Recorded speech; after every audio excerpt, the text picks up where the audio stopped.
تعظيما لشأنه وأشهد أن محمدا عبده ورسوله الداعي إلى رضوانه اللهم صل عليه وعلى آله وأصحابه وإخوانه.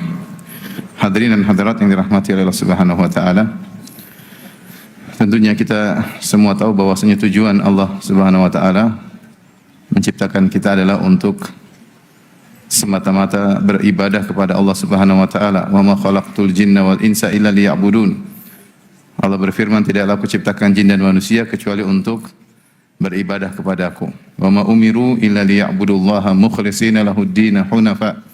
Dan tidaklah mereka diperintah kecuali untuk mengikhlaskan agama mereka hanya kepada Allah Subhanahu wa taala.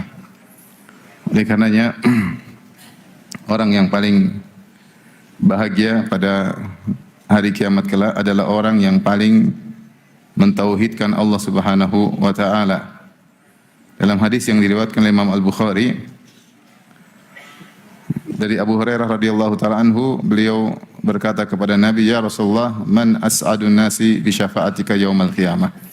Wahai Rasulullah, siapa orang yang paling bahagia yang meraih syafaatmu pada hari kiamat kelak? Maka Nabi sallallahu alaihi wasallam berkata, "Man qala la ilaha illallah khalisan min qalbihi." Siapa yang mengucapkan la ilaha illallah dengan ikhlas dari hatinya. Maka sebagian ulama menyebutkan bahwasanya meraih syafaat Nabi sallallahu alaihi wasallam pada hari kiamat kelak bertingkat-tingkat, dan orang yang paling meraih bagian besar dari syafaat Nabi sallallahu alaihi wasallam adalah yang paling ikhlas, yang paling memurnikan tauhidnya, yang paling menjauhkan dari tauhidnya, membersihkan tauhidnya dari berbagai macam kesyirikan, termasuk syirik-syirik kecil. Kemudian juga Nabi sallallahu alaihi wasallam pernah bersabda, "Likulli nabiyyin da'watun mustajabah wa ana ikhtaba'tu da'wati syafa'atan li ummati yaumal qiyamah fa hiya na'ilatun insyaallah man mata min ummati la yusyriku billahi syai'a." Kata Nabi sallallahu alaihi wasallam, setiap nabi punya doa yang pasti dikabulkan, dan aku juga punya doa yang pasti dikabulkan, namun aku simpan untuk hari kiamat kelak sebagai syafaat bagi umatku. Ya, dan syafaatku tersebut akan mengenai seluruh umatku yang meninggal dalam kondisi tidak berbuat syirik sama sekali. Ya, tidak berbuat syirik sama sekali. Maka seorang semakin memurnikan tauhidnya, maka dia paling bahagia di akhirat, mendapatkan syafaat Nabi yang paling besar, dan juga ya selamat dari azab neraka jahanam. Dalam hadis yang masyhur juga dalam Sahih Bukhari, ketika Nabi sallallahu alaihi wasallam membonceng Mu'adz bin Jabal radhiyallahu ta'ala anhu, maka Nabi sallallahu alaihi wasallam berkata, "Ya Mu'adz, atadri ma haqqul ibad 'ala Allah wa ma haqqullah 'ala al-ibad?" Wahai Mu'adz, tahukah engkau apa hak Allah terhadap hamba dan apa hak hamba terhadap Allah? Kata Mu'adz bin Jabal radhiyallahu anhu, "Allah wa rasuluhu alam." Allah dan Rasul lebih mengetahui. Maka Nabi sallallahu alaihi wasallam mengatakan, "Haqqullah 'alal ibad, ya, alla yusyriku bihi syai'a, ya'buduhu wa la yusyriku bihi syai'a." Hak Allah terhadap hamba yaitu hanya beribadah kepada Allah dan tidak berbuat syirik sama sekali. Wa haqqul ibad 'ala Allah. Dan hak hamba terhadap Allah, alla yu'adziba ma la yusyriku billahi syai'a. Allah tidak akan mengadab kepada orang yang tidak berbuat syirik sama sekali. Jaminan tidak bakalan diadab, dengan syarat seorang tidak berbuat syirik sama sekali. Di antara yang mendukung makna ini adalah hadis Sahibul Bitaqah yang dengan sanad yang hasan, yang di mana Nabi sallallahu alaihi wasallam mengatakan, yusahu bi rajulin min ummati yaumal qiyamah fayunsharu lahu tis'atun wa tis'una sijillan kullu sijillin maddul basar. Kata Nabi sallallahu alaihi wasallam, akan dipanggil seorang laki dari umatku pada hari kiamat kelak, kemudian dibentangkan baginya catatan amalnya 99 gulungan catatan. Setiap gulungan sejauh mata memandang, isinya maksiat, intinya kesalahan. Maka Allah bertanya kepada hambanya tersebut, dan dia sangat ketakutan. Kata Allah Subhanahu wa taala, "Hal zalamaka katabatil hafizun?" Apakah para malaikatku yang bertugas mencatat salah catat? Mendolimimu, ditambah-tambahin dosamu, dikurang-kurangi kebaikanmu? Dia berkata, "Tidak ya Rabb." Kata Allah, "Innaka lan tudhlamal yaum." Kau tidak akan dizalimi pada hari ini. Maka dikeluarkan baginya, ternyata dia punya catatan kartu tulisannya la ilaha illallah. Maka dia berkata, "Ya Rabbi, ma hadhihi al-bitaqah min hadhihi haula'i sijillat?" Ya Allah, apa bandingannya kartu kecil ini dengan gulungan catatan maksiat yang jumlahnya 99. Maka Allah berkata, "Innaka lan tudhlamal yaum." Kau tidak akan dizalimi pada hari ini. Ternyata ketika ditimbang lebih berat la ilaha illallah. Ibnu Qayyim menjelaskan setiap orang punya la ilaha illallah dan akan ditimbang pada hari kiamat kelak. Tapi tidak semua la ilaha illallahnya berat. Kapan la ilaha illallah menjadi berat? Ketika bersih dari kesyirikan. Semakin bersih dari kesyirikan, maka semakin berat la ilaha illallahnya. Maka orang yang tidak berbuat syirik sama sekali tidak akan diadab oleh Allah Subhanahu wa taala sebagaimana tadi kita sebutkan dalam hadis Mu'adz bin Jabal radhiyallahu taala anhu. Allah berfirman, "Alladzina amanu wa lam yalbisu imanahum bidzulmin ulaika lahumul amnu wa hum muhtadun." Dan orang-orang yang beriman wa lam yalbisu imanahum bidzulmin dan tidak mencampurkan keimanannya dengan kesyirikan, apapun kesyirikan dia tidak campurkan dengan keimanannya, keimanannya murni, tidak terkontaminasi dengan kesyirikan apapun, tidak tercemar, tidak terkotori dengan kesyirikan apapun, syirik besar maupun syirik kecil, ulaika lahumul amnu, maka mereka orang yang mendapatkan keamanan. Keamanan dunia, terlebih lagi keamanan Yaumul Fazil Akbar, hari yang sangat menakutkan, itu hari kiamat kelak. Orang yang semakin bertauhid, dia akan semakin merasakan apa? Keamanan. Karenanya, inilah seruan para anbiya seluruhnya, menyuruh umatnya agar mentauhidkan Allah Subhanahu wa taala semurni-murninya. Kita bersyukur alhamdulillah kaum muslimin rata-rata bertauhid. Namun tauhid mereka bertingkat-tingkat sebagaimana tadi Ibnu Qayyim rahimahullah menyebutkan. Semua orang punya kalimat la ilaha illallah. Semua orang punya kartu catatan apa? La ilaha illallah. Tapi kualitasnya berbeda-beda. Kualitasnya berbeda. Sebagaimana ibadah-ibadah yang lain bisa berbeda-beda kualitasnya. Ibn Taimiyah rahimahullah menyebutkan bisa jadi seorang salat di masjid yang sama, di saf yang sama, berdampingan dengan cara salat yang sama, tetapi kualitasnya, pahalanya berbeda jauh antara langit dan bumi. Padahal gerakannya sama, salatnya sama, saf pertama. Demikian juga semua orang boleh mengucapkan la ilaha illallah. Tapi kualitas la ilaha illallah yang satu dengan yang lainnya tentunya berbeda. Nah, agar kualitas la ilaha illallah kita semakin tinggi, mau tidak mau kita harus membersihkannya dari lawannya, yaitu apa? Kesyirikan. Insyaallah kalau kita syirik-syirik besar, kita tidak melakukannya, alhamdulillah. Kita tidak percaya sama dukun. Ada yang percaya sama dukun? Nah, zaman sekarang masih percaya sama dukun. Tahun 2013. 2023 ya? 22 ya? Masih ada percaya sama dukun? Ya, ada sih. Kita alhamdulillah tidak minta kepada mayat di kuburan, alhamdulillah. Kita dalam kondisi terdesak, kita tidak beristighosah kepada roh-roh. Kita tidak mengatakan, ya Abdul Qadir Jailani tolong aku, ya Sayyid al-Badawi tolong aku. Dalam kondisi terdesak kita berdoa kepada siapa? Allah Subhanahu wa taala. Kita tidak seperti orang-orang Rafidhah. Dalam kondisi terdesak mereka mengatakan ya Ali, ya Husain al-Madad, wahai Husain tolonglah aku. Enggak. Kita enggak melakukan syirik akbar.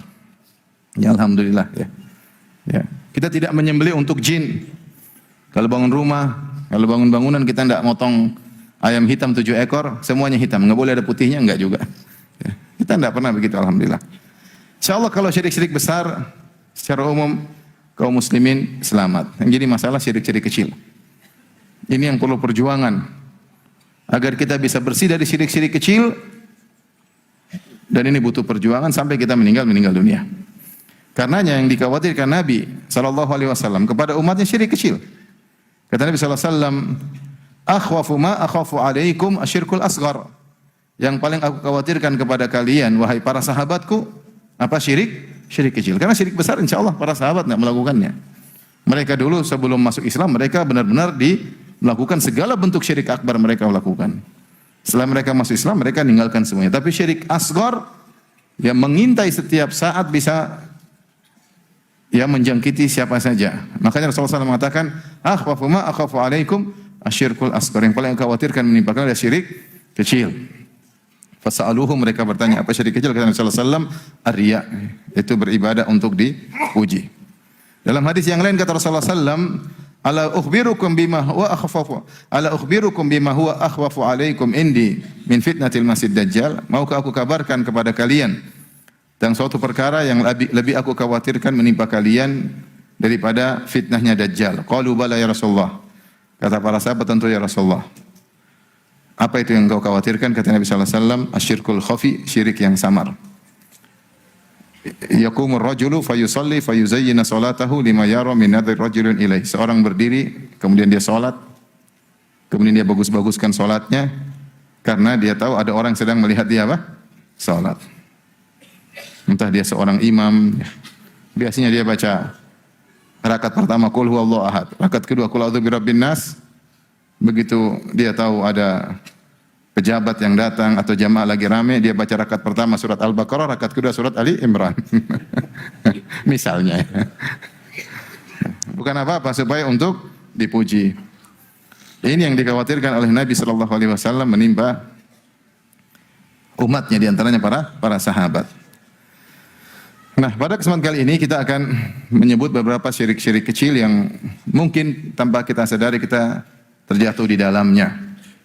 Karena Rasulullah SAW pernah berkata, asyirku fi hadhil ummah akhfa min dabibin namlati sauda fi safatin sauda fi dhulmatil lail. Atau kama qala Nabi sallallahu alaihi wasallam. Kata Rasulullah SAW, syirik yang menjalar pada umatku lebih samar daripada rayapan semut hitam di atas batu hitam. Ya. Menunjukkan syirik tersebut tidak kelihatan, terkadang tidak terdeteksi. Ya. Terutama syirik-syirik kecil. Pada awal pengajian ini saya akan bahas salah satu syirik yang mungkin kita sering terjerumus dalamnya, baik kita sadari maupun tidak kita sadari. Di antaranya adalah bersandar kepada selain Allah, bersandar kepada selain Allah. Dan bersandar kepada selain Allah tanpa sebab syar'i ini bertentangan dengan tawakal kepada Allah. Puncak tauhid adalah tawakal kepada Allah. Puncak tauhid adalah tawakal kepada Allah. Pada pertemuan kemarin malam di masjid di Padang, ya, kita sudah jelaskan bahwasanya ciri-ciri orang-orang yang masuk surga tanpa hisab yaitu wa ala rabbihim yatawakkalun. Mereka bertawakal kepada Allah Subhanahu wa taala. Ya. Senantiasa menyerahkan urusan mereka kepada Allah. Senantiasa bersandar kepada Allah Subhanahu wa taala, dan ayat tentang tawakal banyak sekali dalam Al-Qur'an. Wa 'ala Allahi fatawakkalu in kuntum muslimin. Bertawakallah kepada Allah jika kalian muslim. Wa 'ala Allahi falyatawakkalul mutawakkilun. Dan kepada Allah hendaknya orang bertawakal, hendaknya bertawakal kepada Allah, bukan bertawakal kepada selain Allah. Wa 'ala Allahi falyatawakkalul mu'minun. Dan hendaknya orang-orang beriman bertawakal kepada Allah Subhanahu wa taala. Wa may yatawakkal 'ala Allah fa huwa hasbuh. Siapa yang bertawakal kepada Allah, maka Allah cukup baginya. Fa'buduhu wa tawakkal 'alaih. Beribadahlah kepada Allah dan bertawakallah kepada Allah ketika beribadah. Kita setiap hari berikrar dalam salat kita membaca surat Al-Fatihah untuk tawakal kepada Allah. Kita berkata, iyyaka na'bud wa iyyaka nasta'in. Ya Allah, hanya kepada Engkaulah kami beribadah dan hanya kepada Engkaulah kami mohon pertolongan. Ini tawakal atau bukan? Tawakal. Dan itu yang dipraktikkan oleh Nabi sallallahu alaihi wasallam. Dari bangun tidur sampai mau tidur lagi, tawakal kepada Allah Subhanahu wa taala. Ketika bangun tidur, apa doa Nabi sallallahu alaihi wasallam? Alhamdulilladzi ahyana ba'da amatana wa ilaihin nusyur. Memuji Allah. Allah yang membangkitkan saya kembali. Kalau Allah tidak bangkitkan saya tidak bisa bangkit. Mengakui bahwasanya Allah yang bisa membangkitkan saya. Dalam doa yang lain, alhamdulillahilladzi afani fi jasadi wa radda alayya ruhi wa adina li bi dzikrihi. Segala puji bagi Allah yang telah menyehatkan badanku sehingga saya bisa bangun. Wa radda ilayya ruhi, dan mengembalikan ruhku. Wa adina li bi dzikrihi, dan mengizinkan aku untuk bisa berzikir kepada Allah. Sejak bangun tidur Rasulullah SAW sudah bertawakal kepada Allah Subhanahu wa taala. Kemudian dalam kegiatan sehari-harinya Rasulullah SAW senantiasa berdoa. Makanya kumpulan doa Nabi sangat banyak, dan doa itu adalah kalimat tawakal.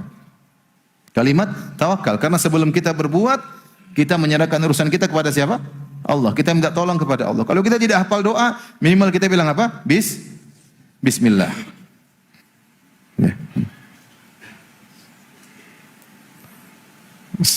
Semuanya kita berdoa, mau keluar rumah, masuk rumah, makan, habis makan, masuk pasar ya, masuk suatu negeri, naik kendaraan, bersafar ya. Semuanya kita masuk WC, keluar WC ya. Sampai kita ingin berhubungan dengan istri pun kita berdoa kepada Allah Subhanahu wa taala. Dan Rasulullah SAW senantiasa bersandar kepada Allah. Ya. Sampai Rasulullah SAW ketika mau tidur pun bersandar kepada Allah, dan doa-doa mau tidur banyak. Yang antum hafal yang mana? Bismi apa? Bismika Allahumma amutu wa ahya ya. Bagus ya, ada apa? Bismillah. Dengan nama Engkau lah ya Allah aku tidur ya, dan aku bangkit. Amutu maksudnya aku tidur dan aku bangkit, aku hidup kembali ya. Masih banyak doa yang lain. Ada mungkin 10, mungkin lebih doa yang dibaca oleh Nabi sallallahu alaihi wasallam. Di antaranya doa-doa yang menunjukkan tawakal. Rasulullah SAW berdoa, Subhanakallahumma rabbika bika wada'tu jambi wa bika arfa'uh in amsakta nafsi faghfir laha wa in arsaltaha fahfadha bima tahfadhu bihi ibadaka salihin. Ya Allah, dengan Engkau aku bisa meletakkan lambungku, dan dengan Engkau aku bisa mengangkat apa? Lambungku. Aku tidur karena Engkau, aku bisa bangkit juga karena Engkau. Kalau aku tidur, in amsakta nafsi, kau tahan jiwaku, kau tidak kembalikan, akhirnya aku meninggal dalam tidurku, faghfir laha, maka ampunilah jiwaku. Wa in arsaltaha, kalau kau kembalikan ruhku, aku bisa hidup kembali, maka jagalah dengan penjagaan yang kau berikan kepada hamba-hambamu yang saleh. Tawakal atau tidak? Tawakal. Enggak tahu tidur masih bisa bangun atau tidak. Betapa banyak orang tidur enggak bangun lagi, tawakal. Dan doa yang terakhir yang Rasulullah SAW suruh kita untuk berdoa ketika mau tidur, ini doa yang terakhir. Sebagai dalam hadis Al-Bara' bin Azib radhiyallahu ta'ala anhu, Rasulullah SAW mengatakan, jadikanlah ini yang paling terakhir kau ucapkan. Yaitu Allahumma inni aslamtu wajhi ilaik. Ya Allah, aku serahkan wajahku kepadamu. Ya. Wa fawwadtu amri ilaik, dan aku serahkan urusanku kepadamu, tawakal. Wa alja'tu dhahri ilaik, dan aku sandarkan punggungku kepadamu. Semua kalimat tawakal. Ya. Raqbatan wa rahbatan ilaik. La malja wa la manja minka illa ilaik. Amantu bi kitabika alladhi arsalta wa bi nabiyyika alladhi amantu bi kitabika alladhi anzalta wa bi nabiyyika alladhi arsalta. Intinya, ini doa yang terakhir Rasulullah SAW ajarkan kalau kita mau tidur kita baca doa. Doa ini semuanya adalah kalimat tawakal. Dan di antara doa ul karb, kalau kita dalam kondisi sulit kita mengatakan, Ya Hayyu Ya Qayyum bi rahmatika astaghits fa aslih li sya'ni kullah wa la takilni ila nafsi tarfata ain. Di akhir doa kita mengatakan fa aslih li sya'ni kullah, yaitu ya Allah, bereskanlah segala urusanku. Luruskanlah segala urusanku. Wala takilni nafsi tarfata ain, dan jangan kau serahkan diriku, bertawakal kepada diriku sendiri meskipun hanya sekejap mata. Yaitu jangan sampai seorang bersandar kepada dirinya, senantiasa bersandar kepada Allah. Ya, di antara kehinaan jika seorang berlepas diri dari Allah dan bersandar kepada makhluk. Kita melakukan sebab, tapi hati kita bertawakal kepada siapa? Allah Subhanahu wa taala. Nah, ini adalah puncak dari tauhid, dan kebanyakan syirik yang terjadi berlawanan dengan tawakal. Contoh di antara syirik adalah memakai jimat. Seorang bersandar kepada sesuatu yang bukan sebab. Man ta'allaqa syai'an faqad asyrak. Kata Nabi sallallahu alaihi wasallam, siapa yang memakai jimat maka dia telah berbuat apa? Kesyirikan. Tidak syar'i kita pakai. Ya. Sampai Rasulullah SAW pernah melihat seorang pakai tali di lengannya. Rasulullah SAW mengatakan, inzi'ha. Mahadi, ini apa kau pakai? Kata dia, minal wahinah. Aku pakai karena ada penyakit yang buat lemah. Untuk menolak atau karena sudah kena sakit supaya bisa berkurang. Kata Rasulullah SAW, inzi'ha fa innaha la taziduka ila wahnan. Lepas itu. Sungguhnya ini jimat tidak menambah kepada dirimu kecuali semakin lemah. Fa innaka law mita wa hiya alaik ma aflahta abadan. Kalau kau meninggal sementara kau masih pakai jimat itu, kau tidak akan beruntung selama-lamanya. Jimat. Kenapa jimat dianggap besar di sisi Nabi sallallahu alaihi wasallam? Padahal apa sih? Apa masalahnya pakai apa namanya? Kalung pakai apa namanya? Gelang, pakai cincin, pakai batu apa namanya? Batu akik ya. Dengan diyakini sebagai jimat ya. Ini batu bertuah ya. Banyak orang suka jualan batu bertuah. Kalau ada bertuahnya jadi mahal. Supaya menjaga inilah macam menjaga itulah. Kenapa dianggap besar bagi Nabi? Karena ini ya sangat rentan merusak tauhid seseorang. Di mana seorang bersandar kepada jimat tersebut bukan kepada Allah. Makanya Nabi SAW bersabda, "Man ta'allaqa syai'an wukila ilaihi." Siapa yang memakai sesuatu, menggantungkan sesuatu, dibuat dia bersandar kepada sesuatu tersebut. Ini kenyataan yang ada. Orang kalau pakai jimat dia pede. Pedenya karena jimatnya. Dia main judi, kalau tidak bawa jimat dia takut kalah. Jimat ketinggalan, balik dulu ambil jimat, main judi biar menang. Mau jualan, kalau jimatnya ketinggalan dia takut nggak laku, dia pulang lagi ambil jimat. Sampai sebagian orang mau jihad pakai jimat. Mau jihad kenapa? Kalau saya pakai jimat nanti, kalau nggak pakai jimat nanti mati syahid. Terus kalau pakai jimat nggak mati syahid. Dia sampai berjihad, dia tidak mau ketinggalan apa? Jimatnya. Ini benar-benar hatinya bertawakal kepada jimat tersebut dan dibuat seperti itu. Dia bertawakal kepada jimat tersebut. Lihatlah orang yang pergi ke dukun, bagaimana hatinya dibuat bertawakal sama dukun. Iya atau tidak? Seakan-akan urusnya tidak akan hilang kecuali di tangan dukun ini. Benar-benar hatinya hilang tawakalnya kepada Allah Subhanahu wa taala. Makanya saya bilang banyak kesyirikan disebabkan karena bertentangan dengan tawakal kepada Allah Subhanahu wa taala. Ya. Contoh lagi, di antara kesyirikan yang bertentangan dengan tawakal adalah tatayur. Kata Rasulullah SAW, "At-tiyaratu syirkun." Tatayur, pamali-pamali adalah kesyirikan. Kalau ada burung hantu datang, wah ini kayaknya ada yang mati. Dia langsung menyebab seakan-akan burung hantu ini penyebab apa? Kematian. Kalau dia berjalan ada ular lewat, wah ini bahaya. Dia pulang, mundur. Kalau dia mau keluar rumah, tahu-tahu ada burung merpati beol kena bahunya, waduh ini bahaya. Enggak jadi keluar rumah.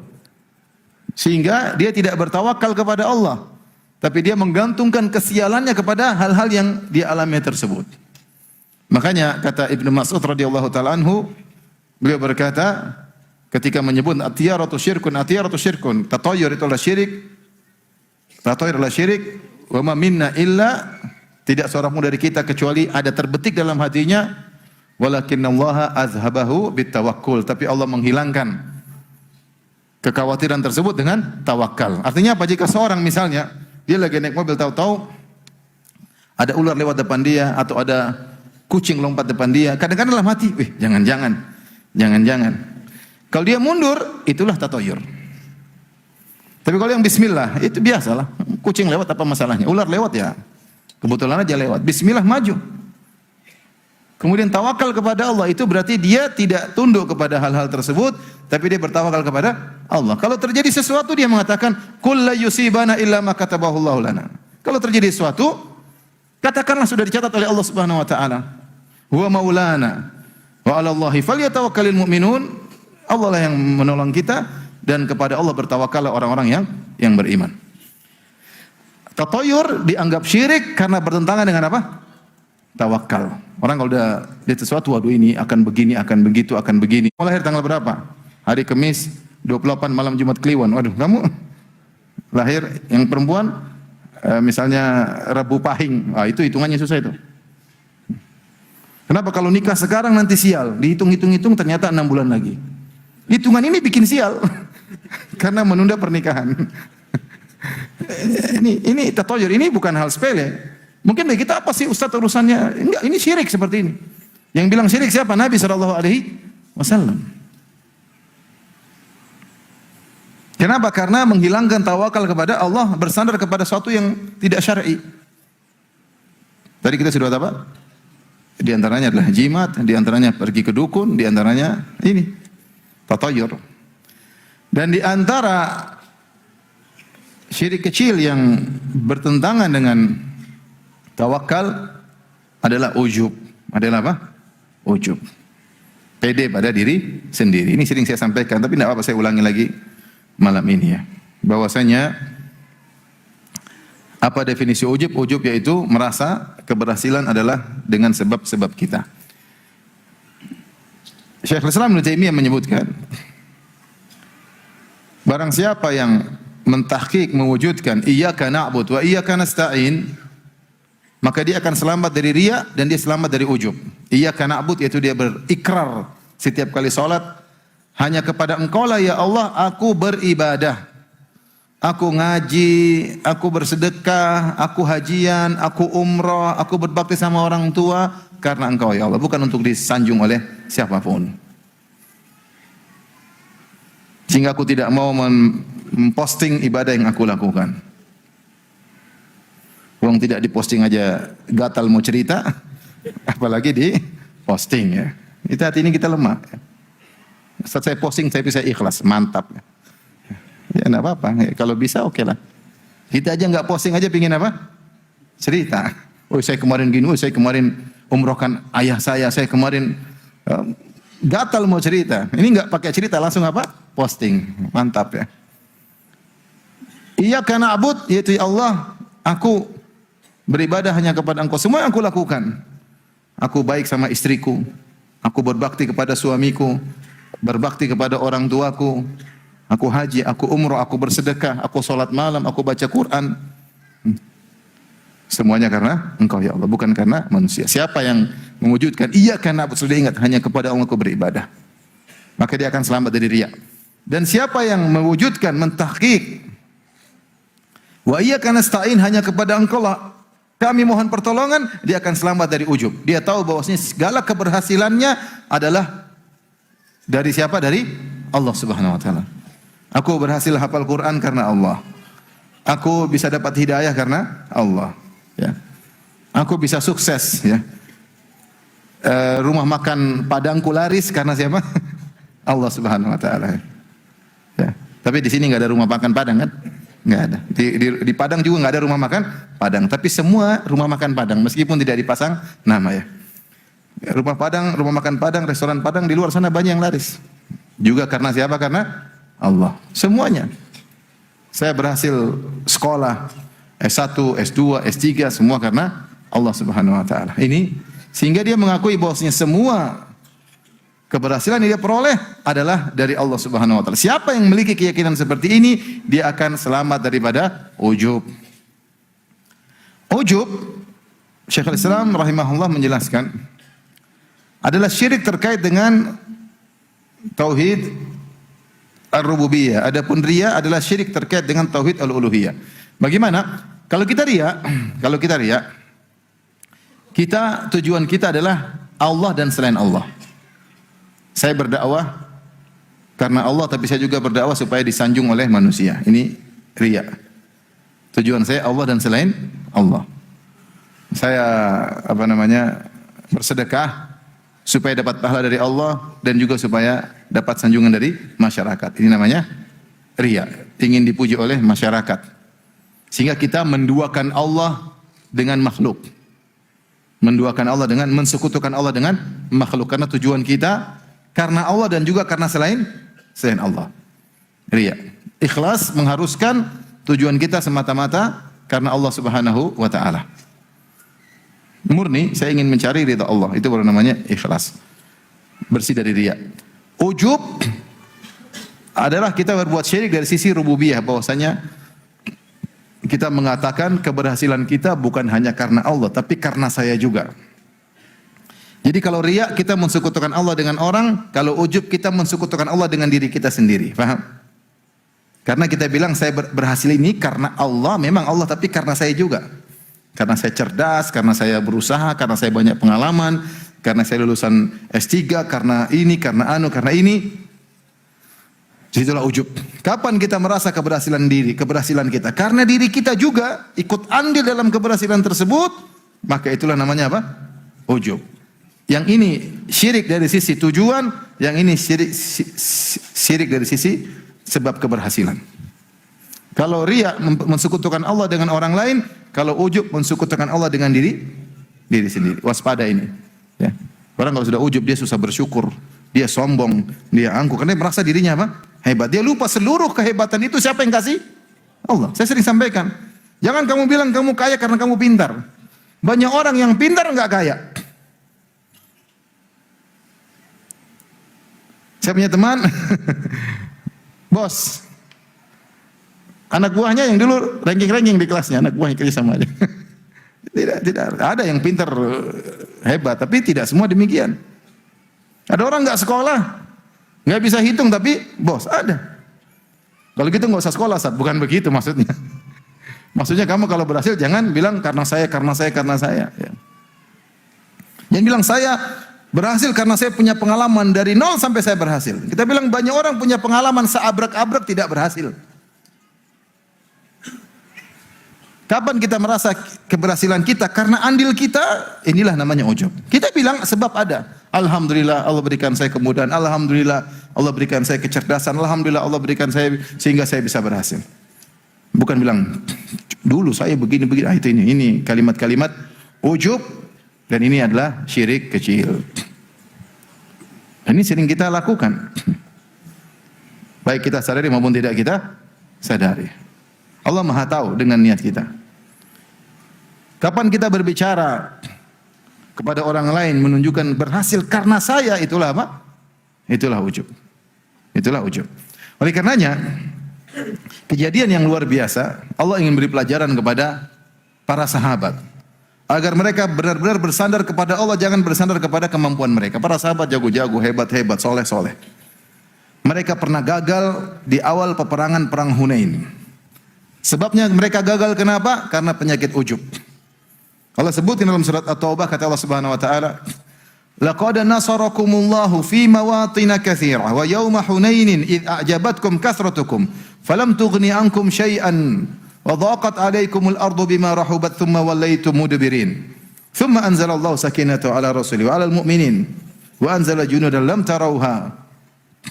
Wa adzabal ladzina kafaru. Kata Allah Subhanahu wa taala, sungguh kami telah menolong kalian dalam banyak peperangan, perang Badar, perang Uhud, perang Khandaq. Wa yauma Hunainin, ketika perang Hunain, id ajabatkum kathratukum, kalian bangga ujub dengan jumlah kalian yang banyak. Falam tughni ankum syai'a, ternyata jumlah yang banyak tersebut tidak memberikan faedah sama sekali kepada kalian. Wa dhaqat 'alaikumul ardu bima rahubat. Kalian merasa bumi yang luas terasa sempit bagi kalian. Tsumma wallaitum mudbirin, kemudian kalian kabur. Buktinya kalian kabur. Tsumma anzalallahu sakinatahu, kemudian Allah berikan ketenangan kepada Nabi. Kisah perang Hunain sederhana. Nabi sallallahu alaihi wasallam ketika menaklukkan kota Mekah, Rasulullah SAW membawa 10.000 pasukan. Dan Rasulullah SAW masuk kota Mekah dengan penuh tawadhu. Bahkan dalam sebagian riwayat disebutkan Nabi menundukkan kepalanya sampai-sampai jenggotnya mengenai pelananya. Saking bukan masuk kota Mekah dengan gagah, dengan bangga gini, enggak. Tidak mengatakan, Quraisy, 8 tahun yang lalu kalian usir-usir saya. Sekarang siapa yang tukang usir-usir? Sini. Enggak. Rasulullah SAW diusir dari kota Mekah 8 tahun yang lalu sehingga beliau harus berhijrah. Terpaksa berhijrah. Sahabat harus berhijrah. 8 tahun kemudian Rasulullah SAW menyerang kota Mekah dengan bawa 10.000 pasukan. Orang Quraisy ketakutan. Saatnya Rasulullah SAW kalau mau sombong, saatnya sombong. Kalau mau gagah-gagahan, saatnya gagah-gagahan. Kalau saatnya mau ujub, silakan ujub saat itu. Tapi Rasulullah SAW tidak demikian. Justru Rasulullah SAW kemudian masuk kota Mekah dengan pasukan yang banyak. Kalau dia mau menumpahkan darah, semua akan ditumpahkan darahnya. Quraisy lagi ketakutan, kocar-kacir lari. Tapi Rasulullah SAW masuk dengan penuh tawadhu, bahkan tunduk sampai jenggotnya hampir mengenai pelana beliau. Sambil beliau baca firman Allah, Inna fatahna laka fathan mubina. Sungguhnya kami memberikan kepada engkau wahai Rasulullah kemenangan yang nyata. Rasulullah ingin ingatkan bahwasanya kemenangan ini dari siapa? Dari Allah, bukan dari dirinya. Allah yang buat beliau menang. Setelah itu ada orang-orang yang baru masuk Islam disebut muslimatu Makkah. Yang baru masuk Islam. Sekitar 2.000. Jadilah 10.000 tambah berapa? 2.000 jadi berapa? 12.000. Setelah itu Rasulullah SAW mendengar kabilah Hawazin di Hunain ingin menyerang. Dipimpin oleh seorang namanya Malik bin Auf An-Nasri dari kabilah Nasr. Dia kumpulkan 20.000 orang untuk menyerang kaum muslimin. Maka Rasulullah SAW menyambut, mendengar berita tersebut, Rasulullah SAW kumpulkan 12.000 orang menuju ke Hunain. Berangkatlah Nabi SAW dan para sahabat. Di tengah-tengah perjalanan, Rasulullah SAW berucap-ucap sampai sahabat berkata, Rasulullah, apa yang anda ucapkan? Kata Rasulullah SAW, aku berucap, Allahumma bika uhawil, wa bika asul, wa bika uqatil. Ya Allah, dengan engkaulah aku bisa melakukan taktik dalam peperangan. Ya Allah, karena engkaulah aku bisa menguasai musuh, karena engkau aku bisa berperang. Subhanallah. Rasulullah SAW menyandarkan semua kemampuannya kepada siapa? Allah. Karena engkau, karena engkau, karena engkau. Tiba-tiba di tengah perjalanan ada salah seorang mungkin baru masuk Islam, atau namanya orang hati bisa lupa, ya. Tidak disebutkan siapa yang mengucapkan kata-kata ini, ada khilaf. Namun tidak ada dalil yang sahih yang menyebutkan siapa orangnya. Ada salah seorang dari sahabat, entah yang sudah lama masuk Islam atau baru masuk Islam, terucap dari kata-katanya dengan berkata, "Lan nuglabal yauma min qillah." Kita tidak bakalan kalah hari ini. Kita tidak bakalan kalah karena sedikitnya pasukan, karena pasukan kita lagi banyak-banyaknya. Perang Badar kita 300 bisa ngalahkan apa? 1000. Ya. Perang Uhud kita cuma 700, 3000 pasukan tidak bisa mengalahkan kita. Memang ada yang meninggal tapi tidak bisa mengalahkan kaum muslimin. 700 lawan 3000. Perang Khandaq kita 3000, musuh 10.000 tidak bisa mengalahkan kita. Nah sekarang kita 12.000. Kita enggak bakalan apa? Kalah. Fasyaqqa dzalika 'ala Nabi sallallahu alaihi wasallam. Ucapan tersebut menjadikan Nabi terasa berat. Ini ucapan bahaya karena ini ucapan bertentangan dengan tawakal, ucapan bertentangan apa? Tauhid. Dan apa yang dikhawatirkan Nabi SAW ternyata terjadi. Ketika mereka mulai masuk dalam sebuah lembah dari lembah di Hunain, tiba-tiba mereka dikagetkan dengan pasukan kabilah Hawazin yang sudah bersembunyi. Kemudian mereka menghujamkan melempar anak panah, hujan anak panah. Semua jago panah, memanah kaum muslimin.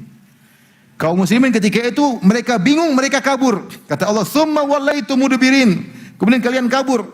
Kabur semuanya. Tidak tersisa bersama Nabi kecuali cuma 12 orang. Berapa orang? Dari 12.000 tinggal berapa? 12. Jadi 1000 perwakilan cuma satu yang sisa. Siapa yang sisa? Abu Bakar radhiyallahu anhu, Umar radhiyallahu anhu, Ali bin Abi Thalib, Al-Abbas bin Abdul Muttalib, Abu Sufyan bin Harith, bukan Abu Sufyan bin Harb, Abu Sufyan bin Harith, sepupunya Nabi sallallahu alaihi wasallam, dan ada sekitar 12 orang. Disebutkan nama-namanya oleh Ibnu Ishaq. Sedikit. Yang lainnya kabur. Subhanallah. Maka Rasulullah SAW ketika melihat para sahabat kabur, Rasulullah SAW tidak kabur sama sekali. Dia menunjukkan bagaimana tawakalnya kepada Allah luar biasa. Rasulullah SAW tidak sedang naik kuda, tapi dia naik begal. Begal adalah hasil persilangan antara kuda dengan himar. Tingginya tidak setinggi kuda dan tidak sependek himar, keledai. Dan begal tidak mudah untuk akselerasinya rendah, tidak mudah ke depan ke belakang, lambat begal. Beda dengan kuda bisa berputar ke kanan ke kiri, bisa cepat, bisa kabur, bisa kembali. Begal nggak bisa. Tapi Rasulullah SAW maju dengan begalnya, kemudian dia berteriak di hadapan semua orang. Dia mengatakan, "Ana nabiyyu la kadzib, ana ibnu Abdul Muttalib." Aku nabi, aku tidak berdusta dan aku adalah cucu Abdul Muttalib. Padahal kalau dalam kondisi demikian orang harusnya takut supaya bersembunyi, tapi Nabi malah menunjukkan, "Saya Muhammad." Biar orang musuh semua dengar. Silakan panah saya, gambarannya seperti itu. Nabi benar-benar apa? Tawakal. Ini menunjukkan bagaimana tawakal Nabi yang luar biasa. Nabi tidak mundur sama sekali. Orang pada kabur dia maju. Itulah Rasulullah sallallahu alaihi wasallam. Setelah Nabi maju, sahabat juga sebagian maju. Kemudian Rasulullah SAW mengatakan, "Ya Abbas, nadi ashabas samurah." Panggillah orang-orang yang pernah membayatku di bawah pohon Ridwan.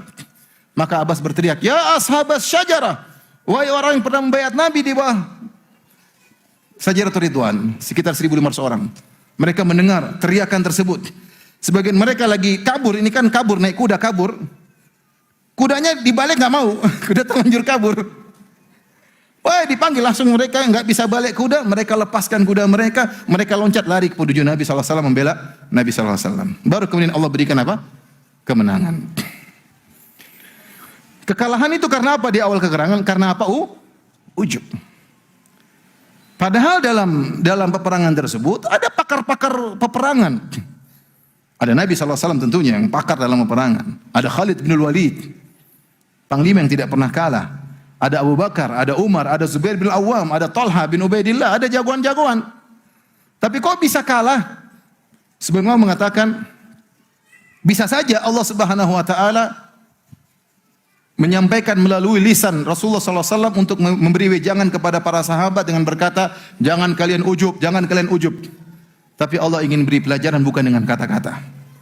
Kali ini Allah beri pelajaran kepada para sahabat dengan langsung praktek mereka kalah gara-gara apa? gara-gara ujub. Kenapa demikian? Padahal banyak orang-orang jagoan di situ, tapi tetap kalah. Mungkin Nabi bisa saja mengatakan, wahai sahabatku, jangan ujub, jumlah ini tidak bisa memenangkan, yang menangkan Allah. Tapi Allah tidak mentakdirkan demikian. Allah mentakdirkan para sahabat kalah di awal peperangan. Kenapa? Sebagai pelajaran bagi mereka. Di kemudian hari, kalau Nabi SAW sudah meninggal dunia, mereka akan bertempur melawan musuh-musuh Allah dengan pasukan yang lebih banyak lagi. Melawan Romawi, melawan Persia. Sudah tidak ada Nabi SAW, tapi mereka pernah mendapatkan pelajaran. Pelajaran yang Allah abadikan dalam Al-Quran. وَلَقَدْ نَصَرَكُمُ اللَّهُ فِي مَوَاطِنَ كَثِيرَةٍ وَيَوْمَ حُنَيْنٍ إِذْ أَعْجَبَتْكُمْ كَثْرَتُكُمْ فَلَمْ تُغْنِ عَنْكُمْ شَيْئًا وَضَاقَتْ عَلَيْكُمُ الْأَرْضُ بِمَا رَحُبَتْ ثُمَّ وَلَّيْتُمْ مُدْبِرِينَ. Bayangkan bagaimana iman para sahabat. Turun ayat langsung menyebut tentang mereka. Sungguh kami telah menolong kalian dalam banyak peperangan, wahai kaum muslimin, wahai para sahabat Nabi SAW. Namun ketika perang Hunain, tatkala kalian kagum dengan jumlah apa? Kalian. Dan jumlah yang banyak tersebut tidak bisa beri faedah sama sekali. Ya, kemudian kalian pun kabur. Ini penjelasan bahwasanya pernah terjadi kepada sebagian sahabat perasaan apa? Ujub, dan langsung Allah tampakkan dampaknya. Oleh karena seorang waspada, hati-hati dalam kegiatan kesehariannya. Dia berhasil apapun, jangan dia cerita kepada orang lain dalam kondisi karena dia. Allah Maha tahu. Dia bilang, karena saya. Kemarin saya dakwah di sana, orang ramai. Seakan-akan Allah Maha tahu, meskipun kita ngomongnya bagaimana, Allah Maha tahu. Kamu bercerita sama orang karena untuk menunjukkan kamu yang hebat, itulah ujub. Itulah ujub. Baik perkara dunia maupun perkara akhirat. Tidak usah kita berusaha untuk menyampaikan hal tersebut. Semuanya dari Allah Subhanahu wa taala. Oleh karenanya Nabi Sulaiman alaihissalam ketika berhasil mendatangkan singgasana Ratu Bilqis, ya, kemudian tiba-tiba hadir di hadapan Nabi Sulaiman. Nabi Sulaiman berkata, "Hadza min fadli Rabbi liyabluwani aashkuru am akfur." Kemampuan pasukanku untuk mendatangkan singgasana Ratu Bilqis dalam sekejap mata. Tiba-tiba hadir di hadapan Sulaiman. Kata Nabi Sulaiman, dia tidak mengatakan karena saya raja yang hebat, karena ini anak buah saya, enggak. Dia mengatakan ini adalah karunia Allah Subhanahu wa taala. Dia sandarkan kepada Allah Subhanahu wa taala. Liyabluwani, agar Allah mengujiku, ini agar aku bersyukur atau tidak. Allah ingin melihat kelebihan yang Allah berikan kepadaku untuk aku syukuri atau aku kufuri. Ya. Ketika Nabi Sulaiman alaihissalam melihat semut, mendengar semut berbicara, padahal semut tersebut jauh, yang Allah abadikan dalam surat An-Naml. Ya. Ya ayuhan namlu dukhulu masakinakum la yahtimannakum Sulaiman wa junudu wa hum la yash'urun. Wahai namanya semut, masuk kalian dalam rumah-rumah kalian.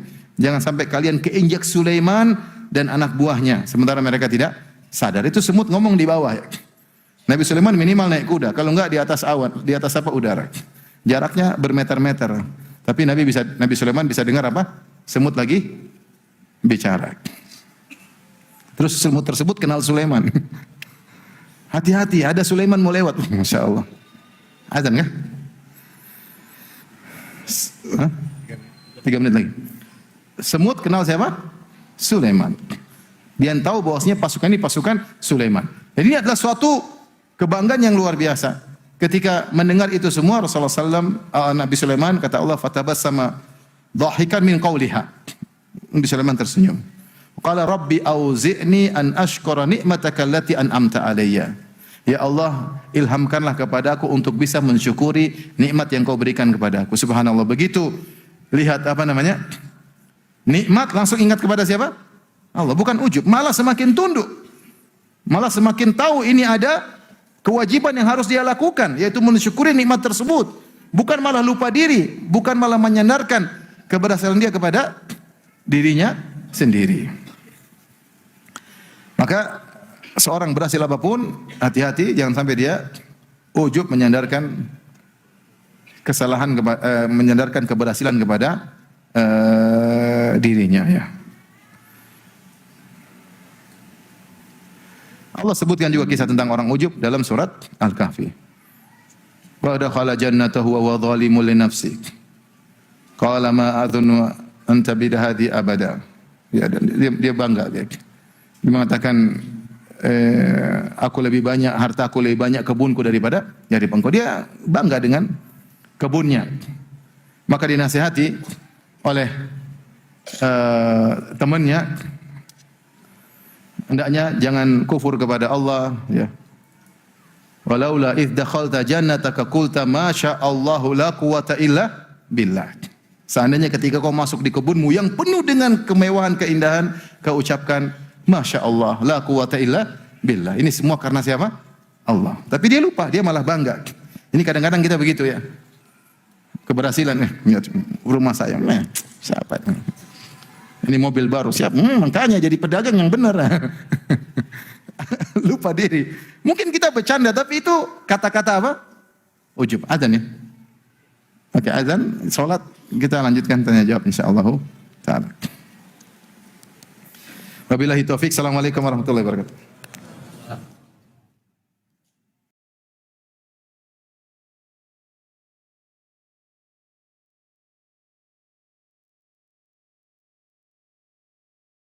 Agar kita bisa ucapkan ba'du, kata Imam Ahmad.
Bismillahirrahmanirrahim. Assalamualaikum warahmatullahi wabarakatuh. Alhamdulillah, salatu wassalamu ala Rasulillah wa ala alihi wa sahbihi wa ala. Ikhwan dan akhwat, bapak dan ibu yang dirahmati Allah Subhanahu wa taala. Tadi telah kita sampaikan tentang salah satu ya kesyirikan yang sering kita lakukan tanpa kita sadari, di antaranya adalah ujub ya. Makanya kita harus waspada, dan kewaspadaan tersebut sampai Allah Subhanahu wa taala mencabut nyawa kita. Oleh karenanya disebutkan dalam biografi Al-Imam Ahmad rahimahullahu taala, disampaikan oleh anaknya ketika Al-Imam Ahmad akan meninggal dunia, dia berkata ba'du ya. Belum. Maka anaknya heran ya. Menjelang wafatnya kok ayahnya berkata ba'du, belum. Maka ketika ayahnya sadar, anaknya bertanya, wahai ayahanda, kenapa engkau tadi mengucapkan ba'du? Kata Imam Ahmad, tadi syaitan datang kepadaku dan berkata, futtani ya Ahmad, kau sudah lolos dariku. Dariku. Syaitan masih ingin membuat Imam Ahmad ujub di penghujung apa? Hayat. Maka Imam Ahmad mengatakan ba'du, belum. Sebelum aku meninggal, aku masih belum lolos dari apa? Godaan syaitan. Maksud saya menyampaikan asar ini atau kisah ini menunjukkan bahwasanya kita berjuang untuk melawan riya, melawan ujub, melawan syirik-syirik, dan itu adalah perjuangan seumur hidup. Ya, karena hati ini berbolak-balik ya. Terkadang kita ikhlas, terkadang kita riya, terkadang kita serahkan urusan kepada Allah, terkadang kita ujub, terkadang kita tawadhu, terkadang kita sombong. Seorang berusaha terus membersihkan hatinya sampai cabut nyawanya oleh Allah Subhanahu wa taala. Di penghujung kajian kita ini, saya ingatkan tentang dua doa. Yang pertama diajarkan oleh Nabi sallallahu alaihi wasallam agar kita bisa selamat dari ini semua. Yang kedua diriwayatkan dari Umar bin Khattab radhiyallahu taala anhu. Doa yang pertama, doa yang masyhur, Allahumma inni a'udzubika an usyrika bika syai'an wa ana a'lamuhu wa astaghfiruka lima la a'lamu. Sudah hafal? Belum. Allahumma inni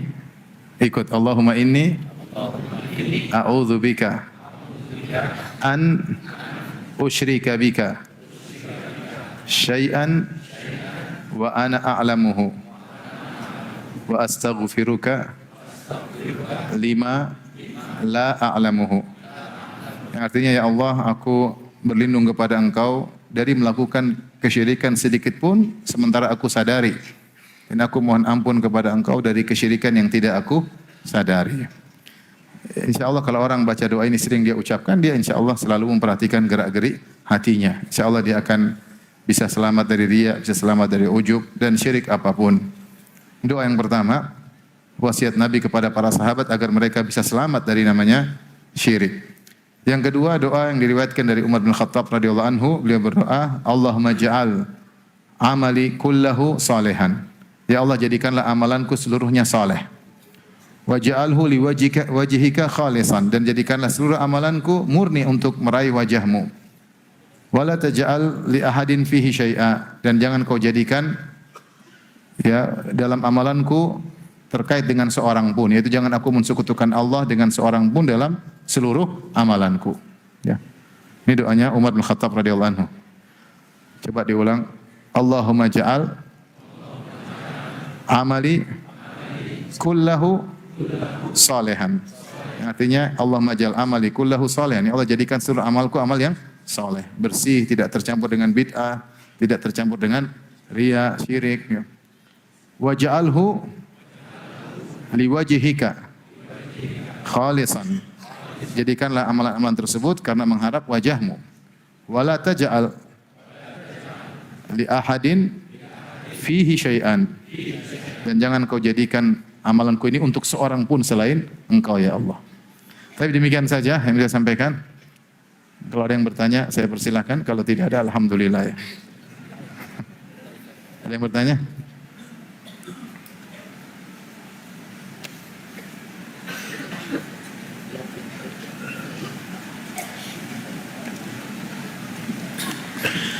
Ustaz, yang ana hormati, ada teman ana mengatakan minta doa kepada orang soleh untuk berobat lebih cepat dikabulkan. Doa tersebut dibandingkan kalau kita berdoa sendiri. Alasan pembenarannya, para sahabat Nabi pun minta doa melalui perantara Nabi. Ini yang dijadikan alasan untuk minta doa melalui perantara orang yang dia yakini doanya lebih mabrur.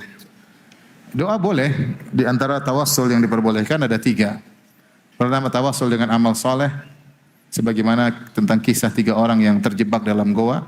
Berasal dengan amal soleh sendiri. Demikian dalam Al-Quran, Rabbana innana sami'na munadiyan yunadi bil imani an aminu bi rabbikum fa amanna Rabbana faghfir lana dhunubana. Di antara perkataan orang penghuni surga, dulu mereka berkata, ya Rabb kami, sungguhnya kami mendengar penyeru yang menyuruh kepada kami untuk beriman kepada Rabbmu, fa amanna, kami pun beriman. Oleh karena ya Allah ampunilah dosa-dosa kami. Dia bertawassul dengan imannya. Saya beriman ya Allah, maka ampunilah apa? Dosaku. Ini contoh bertawassul dengan amal soleh apa? Sendiri. Contoh lagi seperti kisah 3 orang terjebak dalam goa. Kemudian satunya mereka berkata, kita tidak bakalan selamat sampai kita berdoa kepada Allah dengan amal soleh kita. Maka yang satu bertawassul dengan baktinya kepada ibunya dan kepada kedua orang tuanya, maka pintu goa bergeser sedikit, ada celah namun belum bisa keluar. Yang satu bertawassul dengan amanahnya, di mana dia mengelola uang seseorang kemudian menjadi banyak, dia kembalikan, maka pintu gua bergeser namun belum bisa keluar. Dan yang satunya lagi bertawassul dengan takutnya kepada Allah ketika seorang wanita menyerahkan yang sangat cantik jelita, yang sangat dia cintai, sudah menyerahkan keperawanannya kepada dia, namun ketika dia ingin gauli, tiba-tiba wanita tersebut berkata, ittaqillah, bertakwalah kepada Allah, maka dia pun meninggalkannya karena Allah, maka akhirnya pintu gua terbuka. Ini kisah 3 orang yang mereka bertawassul dengan amal soleh sendiri ya. Boleh, ini diperbolehkan. Ya. Yang kedua adalah bertawassul dengan asmaullah al-husna dan sifat-sifatnya yang mulia. Walillahil asmaul husna fad'uhu biha. Ya, Allah memiliki nama-nama yang terindah, maka berdoalah dengan nama-nama tersebut. Kita berusaha berdoa. Kalau kita berdoa, ya Razzaq urzuqni, ya Qawi, ya Hafidh ihfadni, wahai yang Maha Penjaga jagalah diriku, misalnya banyak. Ya Rahim, ya Ghaffar, ighfirli, irhamni. Kita bertawassul dengan nama-nama Allah Subhanahu wa taala, dengan sifat-sifatnya bisa. Atau dengan perbuatan Allah seperti kata Nabi, ya Mujriyas Sahab, ya Hazimal Ahzab, Ya munzilal kitab, ihzimhum. Ya Allah yang menjalankan awan, yang menurunkan Alkitab, ya hancurkanlah mereka. Ini boleh bertawassul dengan nama-nama Allah. Kemudian yang ketiga bertawassul dengan doa orang soleh. Ya, sebagaimana para sahabat minta doa kepada Nabi Sallallahu Alaihi Wasallam. Demikian Nabi mengatakan kepada Umar bin Khattab tentang Uwais Al-Qarani, yang Nabi mentazkiyah Uwais Al-Qarani. Kata Rasulullah SAW, jika kau mampu untuk minta agar dia mendoakan ampunanmu buatmu, maka lakukanlah. Akhirnya Umar mencari-cari Uwais, dan Umar menyuruh minta Uwais agar mendoakan ampunan buat Umar bin Khattab radhiyallahu anhu. Dalil bahwasanya minta agar orang soleh mendoakan ini dibolehkan, ya, dibolehkan. Tetapi tetap seorang berdoa juga kepada Allah Subhanahu wa taala. Ya, orang soleh ini berdoa ini pelengkap, ya. Yang paling utama kita berdoa sendiri kepada Allah, terutama orang yang sedang dalam penderitaan. Makanya Allah mengatakan amma yujibul mutarra idza da'ah. Dan siapakah yang ataukah Allah yang mengabulkan doa yang dalam kondisi darurat, dalam kondisi apa? Genting. Kita dalam kita yang sakit, kita yang menderita, kita yang menangis minta kepada Allah Subhanahu wa taala. Enggak ada masalah kita telepon kawan yang kita menurut kita dia orang soleh, ya, kita minta doa. Dan orang yang kalau dimintai doa dia berbuat baik kepada saudaranya, bilang, saya akan doakan, insyaallah. Kamu juga harus berdoa sendiri. Diriwayatkan sebagian salaf ketika dimintain doa, terus dia berkata, nah lasna anbiya, kami bukan para nabi, diminta-mintain doa tersebut. Artinya kalau orang berlebihan, kita bilang, enggak, kamu doa sendirilah. Jadi kalau sesekali ada yang minta doa, ya, kita doakan, baik, sebagai bentuk berbuat baik kepada teman. Makanya sebagian waktu saya kemarin, ibadah haji, banyak jamaah yang, Ustadz ini ada teman-teman minta doa, saya bilang doakan aja. Sampai ada daftar, ini minta doa, ini minta doa, ini minta doa. Nah, apa, doain aja. Nah, kalau kamu berdoakan, malaikat mengatakan walaka bimithil. Kau juga mendapatkan seperti yang dia minta. Makanya di antara trik agar doa kita mudah dikabulkan, kita doain orang lain. Kalau ingin utang kita lunasi, berdoa agar utang dia juga dilunasi. Apalagi kalau kepingin apa? Enggak, saya enggak bilang begitu ya. Doain orang agar kita juga dikabulkan. Jadi tidak jadi masalah. Tapi jangan kita suruh orang berdoa kemudian kita enggak berdoa, enggak. Kita sendiri yang paling mudah dikabulkan adalah yang dalam kondisi apa? Darurat. Doanya orang yang mutar mudah dikabulkan. Orang yang dalam kondisi darurat mudah dikabulkan. Wallahu a'lam bishawab.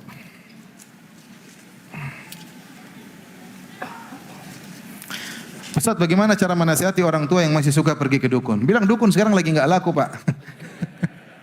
Enggak laku. Enggak laku. Sudah dinasihati tapi malah balik marah. Itulah orang kalau udah ke dukun, hatinya terikat kepada apa? Dukun. Itu memang bahaya syirik seperti itu. Seorang dibuat bertawakal kepada hal tersebut.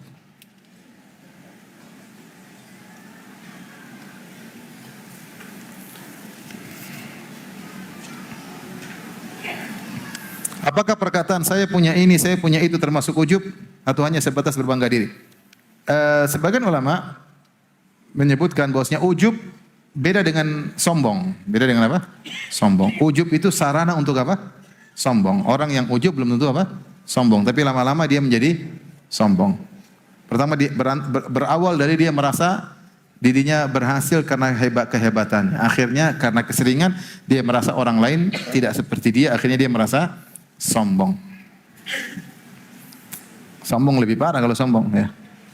Ya, sombong tempatnya di neraka jahanam.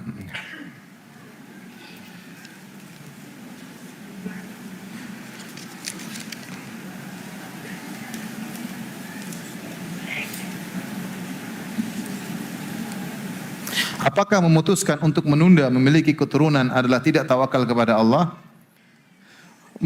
Mengatur kelahiran diperbolehkan. Dalil akan hal ini bahwasanya sebagian sahabat melakukan azal. Azal yaitu berhubungan dengan istri atau berhubungan dengan budak di zaman itu dengan mengeluarkan air mani di luar rahim, ya. Tentunya mereka melakukan demikian agar tidak punya anak. Tetapi tujuannya bukan karena takut tidak bisa kasih makan.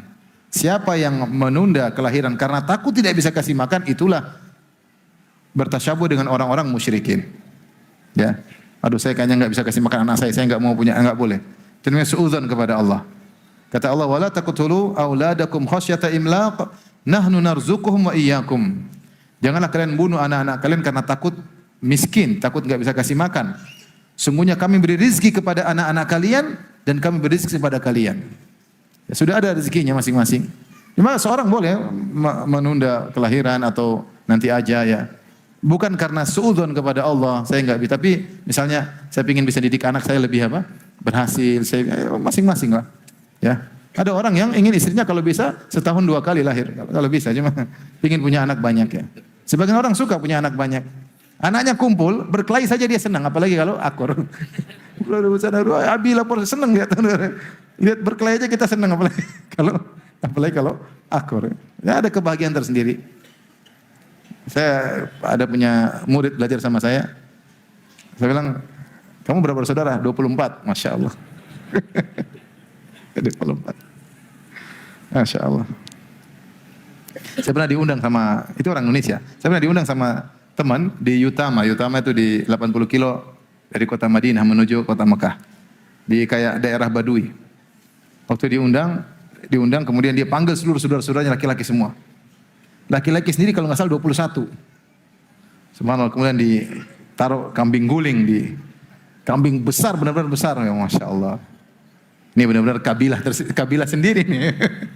21 bersaudara. Orang mikir-mikir kalau berkelahi sama kita. Pasukan banyak. Ada yang tidak pingin anak banyak, pingin ya satu dia selesaikan, satu lagi ya bebas-bebas saja, tidak ada harus wajib punya anak banyak, enggak ya. Yang tidak boleh takut punya anak karena takut tidak bisa kasih makan, itu enggak boleh.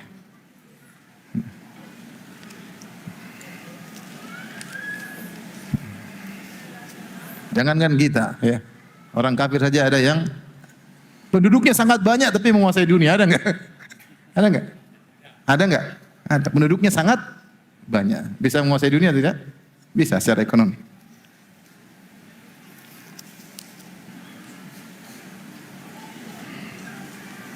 Mohon penjelasan tentang kapan seorang dapat udzur bil jahal. Ulama sepakat bahwasanya orang yang baru masuk Islam kemudian terjerumus dalam kesyirikan karena ketidaktahuan diberi udzur. Ini yang pertama. Yang kedua, orang yang tinggal di balad na'i, di tempat yang jauh, yang tidak sampai ilmu kepadanya, mungkin tinggal di sekitar orang kafir, kalau melakukan kesyirikan pun, maka diberi udzur. Ini disebutkan oleh Syekhul Islam Ibnu Taimiyah rahimahullah, disebutkan oleh banyak ulama. Tidak ada ulama yang menyelisih akan hal ini. Selain dari dua kondisi ini, maka dilihat apakah benar-benar udzur tidak bisa diterapkan pada orang tersebut. Contoh zaman sekarang, udzur agak susah. Kenapa susah? Karena sarana komunikasi banyak. Pengajian tauhid di mana-mana. Tapi kalau kita bicara 50 tahun lalu, orang tua kita, dia KTP-nya Islam tapi mungkin masih percaya-percaya sama orang pintar, dia enggak tahu. Dia pikir orang pintar ini ustadz, benar enggak? Uskun kan, ustadz dukun. Zaman dulu banyak. Dia enggak ngerti, ya. Dia datang ke kiai, "Pak Kiai, ini saya bangun rumah, gimana?" "Oh, caranya kamu ambil ayam hitam 3, semuanya hitam, ya. Kecuali giginya putih, semuanya hitam. Terus sembeli, dan saya lihat sendiri, tuangkan darahnya saya tidak ada pikiran sekali itu syirik, enggak ada sama sekali. Nah, gimana orang ini mengatakan Allah Maha Adil, wa ma kunna mu'adzibina hatta nab'atsa rasulah. Kami tidak akan mengazab sampai datang rasul atau yang menyampaikan ajaran Rasulullah SAW. Tapi kalau udzur bil jahl zaman sekarang agak susah. Karena di antara kekufuran adalah kufur i'rad. I'rad adalah dia berpaling, dia tidak mau dengar sama sekali. Ini juga meskipun dia jahil tidak diterima udzurnya. Kenapa? Karena dia berpaling. Seperti orang mau dapat SIM, saya nggak mau belajar. Saya nggak mau tahu. Nanti pokoknya kalau polisi tangkap bilang saya nggak tahu. Karena kamu nggak belajar, nggak ada udzur bagimu. Kecuali kamu sudah belajar, ternyata ada aturan detail yang kamu tidak tahu, itu namanya udzur. Tapi intinya udzur bil jahal itu ada dengan kesepakatan ulama dalam dua kondisi yang tadi saya sebutkan. Selain daripada kondisi ini, ada khilaf di kalangan para ulama.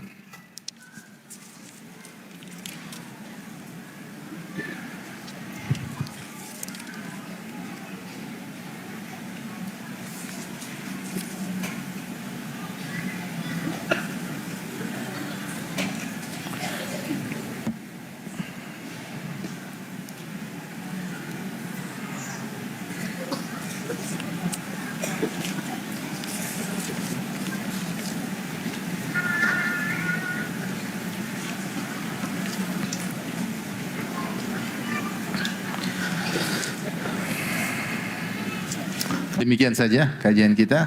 Subhanakallah bihamdik asyhadu an la ilaha illa anta astaghfiruka wa atubu ilaik. Assalamualaikum.